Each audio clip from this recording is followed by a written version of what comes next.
আরে, তোমার এত দেরি হলো কেন? কোথায় ছিলে তুমি? আকাশে কি মেঘ করেছে? আমি তো কত চিন্তায় ছিলাম। কি হয়েছে এত দেরি হলো? মালিনী, আজ থেকে নাকি অনেক দিন ধরে বৃষ্টি হবে, সবাই বলছে বন্যাও হতে পারে। আমি ভাবছি বন্যা হলে তো সবার আগে আমাদের বাড়িতে জল ঢুকবে। আমাদের বাড়িটা তো অনেক নিচু, তাহলে আমরা কোথায় থাকব? খাবই বা কি? হাতে তো কোনো টাকা পয়সাও নেই। আরে, তুমি এত চিন্তা করো না। কিছু না কিছু একটা ব্যবস্থা হয়েই যাবে। তুমি এত কেন ভাবছো? এত চিন্তা করলে শরীর তো খারাপ হবে নাকি? দুজনে কথা বলতে বলতে বৃষ্টি নেমে পড়েছে। আকাশটা কালো হয়ে এসেছে। ঝমঝমিয়ে বৃষ্টি শুরু হয়ে গেল।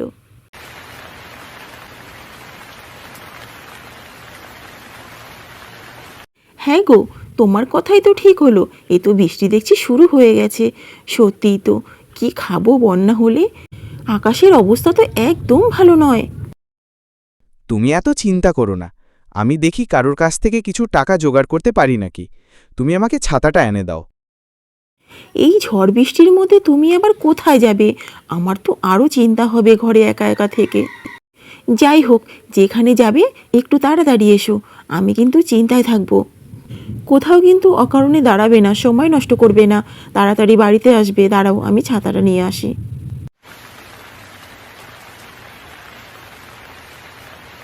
এই ঝড় জলের মধ্যে মানুষটা বেরোলো, যেন সুস্থভাবে বাড়ি আসে। ঠাকুর, তুমি ওর রক্ষা করো। হে ঈশ্বর, কিছু একটা ব্যবস্থা করো তুমি। মানুষটা ঝড় জলের মধ্যে ঘুরে ঘুরে বেড়াচ্ছে। কে আমাদের দেবে টাকা এই দুর্যোগের সময়? কোথায় আছে, কি করছে? বারবার বলে দিলাম তাড়াতাড়ি এসো। আমি বাড়িতে একা একা ভীষণ চিন্তা করব। এখনো আসছে না মানুষটা।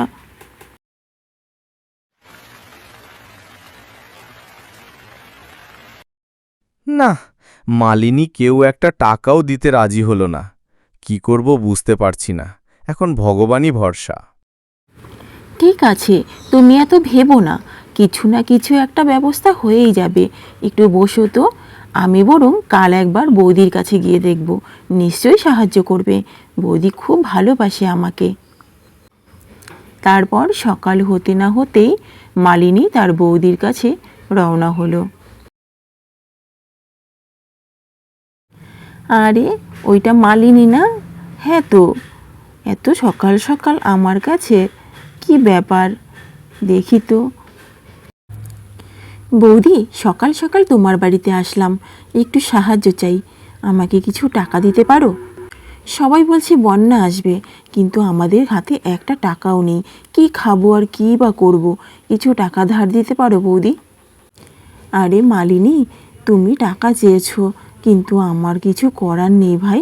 আমার কাছে একটা টাকাও নেই। কি করে দেবো বলো?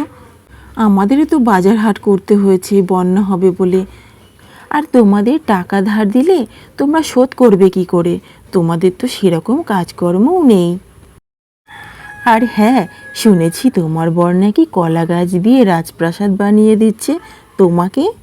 বৌদি, আমার কাছে না আমার স্বামীর সঙ্গে কুঁড়ে ঘরে থাকলেও আমার সেটা রাজপ্রাসাদ মনে হয়।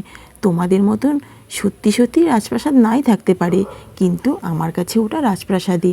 ঠিক আছে, আমি এখন আসি। চললাম গো, আবার পরে দেখা হবে। এই কথা বলে মালিনী সেখান থেকে বেরিয়ে আসে এবং শ্যামলীর বাড়িতে আসে।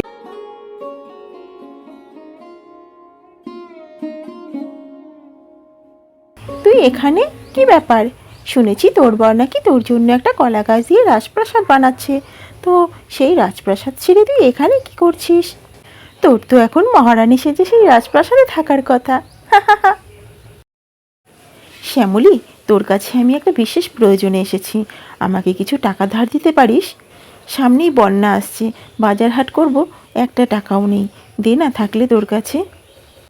বন্যাটা চলে গেলেই আমি টাকা শোধ করে দেব। আরে আরে, তুই তো কলা গাছের রাজপ্রাসাদের মহারানী, তোর আবার টাকার কিসের দরকার? তারপরেও তোকে দেবার মতন আমার কাছে একটা টাকাও নেই। আচ্ছা ঠিক আছে, তাহলে আমি এখন চলে যাচ্ছি। আর হ্যাঁ, কলা গাছের রাজপ্রাসাদে তোকে নিমন্ত্রণ রইল। তুই যাস, রাজপ্রাসাদটা একটু দেখে আসিস। এই কথা বলে মালিনী সেখান থেকে গুটি গুটি পায়ে বেরিয়ে আসলো। মনে ভারী দুঃখ। সবার কাছে একই কথা, সবাই তাকে খুব অবহেলা করে। মাঠের মধ্যে দিয়ে যাচ্ছিল, তখন এক বয়স্ক লোকের সঙ্গে দেখা। সেও ঠিক একইভাবে অপমান করতে লাগলো। আরে বৌমা, তুমি এখানে? তোমার বড্ড দেখছি কলা গাছটা দিয়ে কী সব বানাচ্ছে। বলি, ওর কি মাথা টাথা একেবারে গেছে? এবার কি পাগলের খাতায় নাম লেখাবে মনে হচ্ছে। কাকাবাবু, আপনার তো বয়স হয়েছে, অন্যের ব্যাপারে এত নাক না গলিয়ে একটু নিজের ব্যাপারে ভাবুন, ভালো লাগবে। আমার স্বামী পাগল হোক বা যাই হোক, সেটা আমি বুঝে নেব। বাবা, পাগলের বউয়ের আবার বড় বড় কথা। মালিনী আর কোনো কথা না বলে সেখান থেকে চুপচাপ চলে আসে। বাড়িতে এসে দেখতে পায় তার স্বামী সত্যিই কলা গাছ নিয়ে আর হাতুড়ি নিয়ে কাজকর্ম করছে। মালিনী দেখতে পায় তার স্বামী আপন মনে একা একা কাজ করছে, তাই স্বামীকে আর বিরক্ত করে না, সেখান থেকে চলে যায়। ঘরে এসে চুপচাপ বসে আপন মনে ভাবতে থাকে, কেউ তো সাহায্য করলো না 2 টাকা দিয়ে, কী যে করবে এবার, কিভাবে চলবে। হে ভগবান, কেউ সাহায্য করলো না কটা টাকা দিয়ে, এখন আমাদের কি হবে? আর কী বা খাবো, আর কোথায় বা থাকবো? বাহ, বন্যায় থাকার জন্য কলা গাছ দিয়ে আর পদ্ম পাতা দিয়ে দারুণ ঘর তৈরি করে ফেলেছি। এদিকে বৃষ্টিও শুরু হয়েছে, একটু ঘরে গিয়ে বিশ্রাম নিই। মালিনী, কি ভাবছ? গিয়ে দেখে এসো, বন্যায় থাকার জন্য কলা গাছ দিয়ে আর পদ্মপাতা দিয়ে ঘর বানিয়েছি। থাকা নিয়ে আর চিন্তা নেই, এখন শুধু খাওয়া নিয়ে চিন্তা করি। একটা টাকাও নেই হাতে, কি যে করি মালিনী, কিছু বুঝতে পারছি না। তখনও মালিনী তার স্বামীকে সান্ত্বনা দিতে থাকে। আরে, তুমি এত ভাবছো কেন? সব ঠিক হয়ে যাবে, দেখবে ভগবান কিছু না কিছু ব্যবস্থা করেই দেবে। এখন চলো, খেয়ে নেবে, খাবার টাইম তো পার হয়ে যাচ্ছে, এরকম উল্টোপাল্টা খেলে শরীর তো খারাপ করবে। চলো চলো, খেয়ে নেবে। মালিনী তার স্বামীকে খেতে দেয়। তার স্বামী খাবার সামনে নিয়ে বসে আছে, এমন সময় কোথা থেকে এক সাপ চলে আসে তার সামনে। আরে আরে, এই সাপটা কোথা থেকে এলো এই ঝড় জলের মধ্যে? বাইরে বৃষ্টি হচ্ছে, মনে হয় সেই কারণেই ঘরের ভেতরে আশ্রয় খুঁজতে এসেছে। কিন্তু সাপ দেখে তো আমার ভীষণ ভয় করছে। ভয় পেও না, ও বিপদে পড়ে এসেছে, ও কিছু করবে না। তুমি বরং একটা কাজ করো, জানি এই অভাবের সংসারে কিছুই নেই, তবুও দেখো না, যদি একটু দুধ পাও ওকে এনে দাও। আমার মনে হয় ওর বড্ড খিদে পেয়েছে। মালিনী রান্নাঘর থেকে এক বাটি দুধ এনে খুব যত্ন করে সাপটিকে খেতে দেয়। সাপটিও খুব ভালোবেসে দুধটুকু খায়। সাপটি দুধ খেয়ে সেখান থেকে চলে যায়, কিন্তু একটি মণি সেখানে রেখে যায়। আরে, সাপটি এটা কি রেখে গেল? দেখো দেখো, এটা মনে হচ্ছে সাপের মণি। এই, ওকে ধরো, ও মণিটা রেখে চলে গেল। দেখেছো মালিনী, তুমি একটু দুধ খাওয়ালে আর ও তোমাকে কত বড় একটা উপহার দিয়ে গেল। তা ঠিক বলেছ, কিন্তু সাপ থেকে মণি আলাদা হয়ে গেলে আমি শুনেছি সাপের শক্তি কমে যায়, এতে তো ওর অসুবিধা হবে। মণিটার সামনে বসেই মালিনী এবং তার স্বামী দুজনেই তাদের কষ্টের কথা আলোচনা করতে লাগলো। বলতে লাগলো তারা টাকা কোথায় পাবে, টাকা যদি না পায় তাহলে পুরো বন্যাটা তাদের না খেয়ে থাকতে হবে। এই কথা বলতে বলতেই মণি থেকে একটা বড় আলোড়ন তৈরি হলো, আর পাশে একগুচ্ছ টাকা পড়ে রইল। আরে আরে, এটা কি করে সম্ভব? এটা কি তাহলে এই মণিটা থেকে এতগুলো টাকা বেরিয়ে আসলো? তার মানে ওই সাপটি আমাদের সাহায্য করার জন্য মণিটি রেখে গেছে। এই টাকা দিয়ে শুধু আমরাই খাবো না, আমরা গ্রামের সবাইকে সাহায্য করব।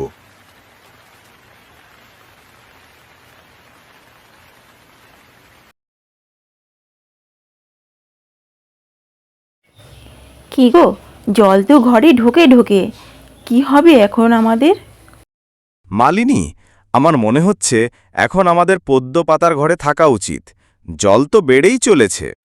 হ্যাঁ, তুমি ঠিকই বলেছ, এখন আমাদের পদ্মপাতার ঘরে যেতে হবে।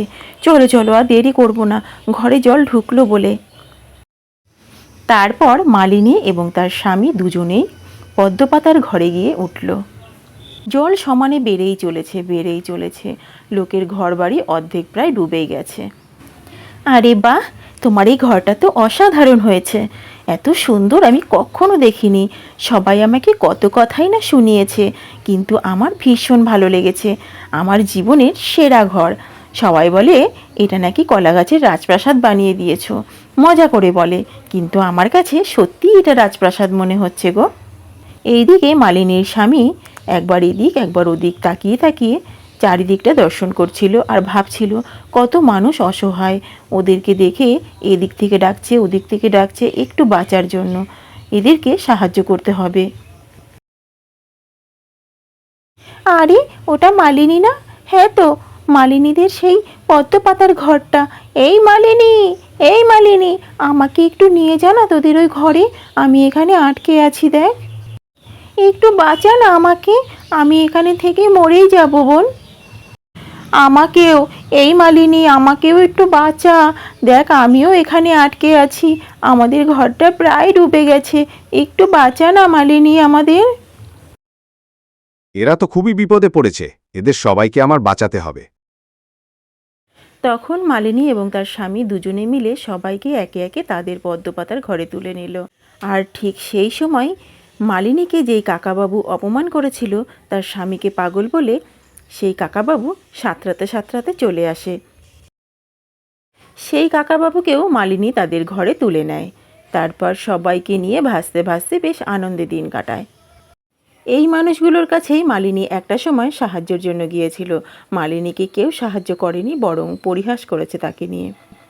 সেই মানুষগুলোই আবার মালিনীর কাছে সাহায্য চেয়েছে। মালিনী কোনো কথা না ভেবেই মালিনী এবং তার স্বামী দুজনে মিলে তাদেরকে সাহায্য করলো, তাদের পদ্মপাতার ঘরে তুলে নিল। তাহলে বন্ধুরা, আজকের এই গল্পটি তোমাদের কেমন লাগলো? যদি ভালো লাগে তাহলে লাইক করে দিও, আর এই ধরনের নতুন নতুন ভিডিও পেতে আমার এই চ্যানেলটি সাবস্ক্রাইব করে রেখো। টাটা আমার ছোট ছোট সোনা বন্ধুরা।